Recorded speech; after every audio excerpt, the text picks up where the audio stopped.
샬롬, 반갑습니다. 회복 5번째 시간입니다. 베드로전서 2장 9절 말씀. 그러나 너희는 택하신 족속이요 왕같은 제사장들이요 거룩한 나라요 그의 소유가 된 백성이니 이는 너희를 어두운 데서 불러내어 그의 기이한 빛에 들어가게 하신 이의 아름다운 덕을 선포하게 하려 하심이라. 자, 베드로전서 2장 9절에 보시면 하나님은 우리를 왕같은 제사장이라고 하셨습니다. 그런데 우리를 그렇게 세워주시는 이유가 2장 9절 후반절에 보시면요. 우리를 어두운 데서 불러내가지고 하나님의 빛에 들어가게 하신 것인데요. 하나님의 빛에 들어간다는 말은요. 그분하고 친한 인생이 된다는 뜻이에요. 그렇다면은 여러분 하나님하고 친하세요? 친하시겠죠. 그런데 문제는 그분도 그렇게 생각하실까요? 우리가 이걸 어떻게 확인할 수 있을까요? 하나님하고 친한 사람은 하나님이 하시는 몇 가지 특징이 있습니다. 첫 번째가 하나님의 비밀을 알려주십니다. 요한복음 15장 15절 말씀입니다. 내가 내 아버지께 들은 것을 다 너에게 알게 하였습니다. 자, 이 말씀대로요. 하나님은 아브라함에게 오셔서 소돔과 고모라의 그 멸망에 대해서 알려주시고 같이 위는하고 또 아브라함의 위견을 들어주셨죠. 이게 하나님하고 친한 사람의 특징이에요. 또 다른 한 가지는요. 요한복음 15장 16절 말씀입니다. 내 이름으로 아버지께 무엇을 구하든지 다 받게 하려 함이라 이랬어요. 기도 응답을 해주세요. 누가 기도 응답을 많이 받겠어요? 당연히 하나님하고 친한 사람이죠. 그러니까 주님하고 친한 관계가 되게 되시면은 하나님의 계획을 알게 되고요. 그리고 위견을 들어주시고 기도를 응답해 주시는 기가 막힌 복을 받게 되는 거예요. 그러면 주님하고 친해지려면 어떻게 해야 되겠습니까? 요한복음 1장 1절 말씀입니다. 태초에 말씀이 계시니라 이 말씀이 하나님과 함께 계셨으니 이 말씀은 곧 하나님이시니라. 말씀이 곧 뭐라고요? 하나님이시죠. 그러니까 하나님과 친해지시려면 성경 말씀과 친해져야 됩니다. 또 기도로 하나님하고 교통해야 되고 찬송으로 주님을 자랑하고 높여드려야 합니다. 여러분, 이 모든 것이 그럼 종합된 것이 뭐죠? 바로 예배죠. 그러니까 예배 드리는 자가 주님과 가장 가까운 곳에 있는 것이고 예배를 잘 드리는 자가 주님과 진짜 친한 관계인 것입니다. 이런 사람은 그가 잘 때라도 하나님께서 모든 것을 돌봐주시겠다고 약속을 하셨습니다. 우리가 잘 알고 있는 구절이에요. 그런데 사실 내용에 약간 차이가 있습니다. 시편 127편 2절 말씀인데요. 여호와께서 그의 사랑하시는 자에게는 잠을 주시는도다. 개역개정에 나오는 말씀인데요. 원어 성경이나 영어 성경 그리고 우리나라 표준 번역본에도 아마 이렇게 나오기도 하는 것 같은데요. 원어에 가까운 말은 주께서는 사랑하시는 사람에게는 그가 자는 동안에도 복을 내리신다. 이 표준 세변역에 있는 말씀입니다. 하나님은 사랑하는 자에게는 그가 자는 동안에도 복을 주시는 하나님이세요. 제가 이제 예배가 그 모든 것들의 키라고 말씀드렸는데요. 제가 지난 20, 30년 동안 제가 한 일이 뭘까요? 설교하고, 전도하고, 제자훈련하고, 목양하고, 아니에요.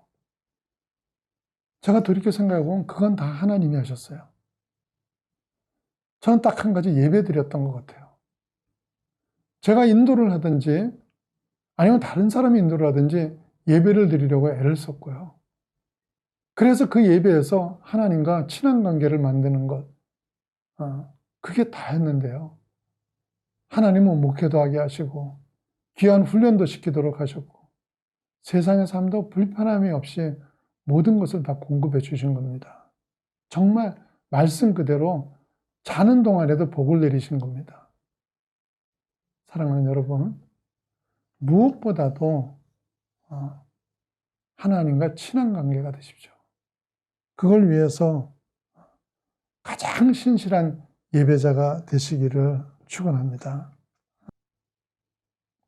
본문에 쓰인 기이한이라는 원어는 스토마스라는 말로 건너기라는 뜻인데, 그러니까 그의 기이한 빛에 들어갔다는 말은 자신의 능력이 아닌 하나님의 권능으로 인생을 산다는 말입니다. 그런데 예수님을 영접하고 어둠의 자식에서 빛의 자녀로 신분은 바뀌었지만 그의 기이한 빛에 들어가지 못해서 변화도 없고 능력도 없는 자녀들이 많이 있습니다. 왜 그렇겠습니까? 저는 예수 믿고 한 7년쯤 지나면은 누구든지 기이한 빛으로 들어가고 또 한 7년 더 지나면 아름다운 덕을 선포하는 단계로 모든 사람들이 간다면은 참 굉장히 공평하고 좋겠다는 생각을 해본 일이 있는데 예수님은 그렇지 않다고 말씀하십니다. 마가복음 10장 31절 말씀입니다. 그러나 먼저 된 자로서 나중되고 나중된 자로서 먼저 될 자가 많으니라. 어떤 분은 예수 믿고 얼마 되지 않아서 진짜 귀한 빛을 경험하는 삶으로 들어가지만 어떤 분은 몇 대째 예수를 믿어도 그 빛 속으로 들어가지 못하고 있어요. 왜 그렇습니까? 빛으로 들어가는 그 문을 통과 못하고 있기 때문입니다. 어떻게 통과할 수 있습니까? 예수님이 하나님이신 걸 인정하고요. 내 인생의 주권을 그분에게 드리는 것이죠. 예수님이 구원자시고 살아계신 하나님의 아들이라는 베드로의 고백 후에 예수께서 하신 말씀입니다. 마태복음 16장 18절과 19절 말씀입니다. 또 내가 네게 이르노니 너는 베드로라. 내가 이 반석 위에 내 교회를 세우리니 음부의 권세가 이기지 못하리라. 내가 천국 열쇠를 내게 주리니 내가 땅에서 무엇이든지 매면 하늘에서도 매일 것이요 내가 땅에서 무엇이든지 풀면 하늘에서도 풀리리라 하시고. 자, 여기 18절에 음부의 권세라는 단어가 나오는데 우리나라하고 중국 성경에서만, 왜 그러냐면 우리가 중국 성경을 번역했기 때문에 그렇습니다. 우리나라하고 중국 성경에서만 음부의 권세라고 해석을 했지 다른 나라는 다 음부의 문이라고 되어 있습니다. 이게 이제 문으로 되어 있어야지만요 19절에 열쇠라는 말씀하고 짝이 맞습니다. 하나님은 우리가 빨리 문을 통과해 가지고 빛 안으로 들어오기를 바라시지만 그 문에 우리를 방해하는 세력이 있는 것입니다. 이걸 인식 못하면요 영적 전쟁을 시작도 못해보고 집니다.